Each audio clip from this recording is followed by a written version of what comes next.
J'aimerais beaucoup vous parler d'une grande histoire d'amour, mais quand on y regarde de plus près, les choses ne sont peut-être pas tout à fait aussi simples.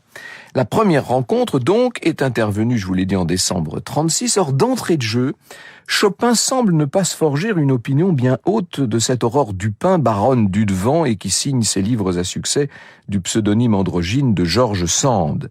Il écrit à son sujet: « Son visage ne m'est pas sympathique et ne m'a pas plu du tout.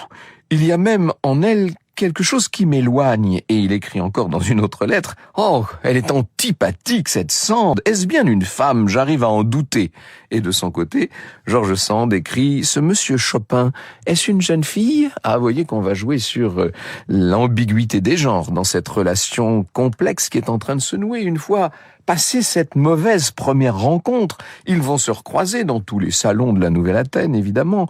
Et notamment, ils vont croiser Franz Liszt et Marie Dagout.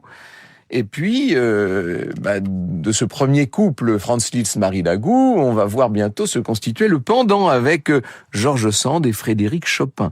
Chopin sort donc de cette complexe relation avec Marie Wodzinska.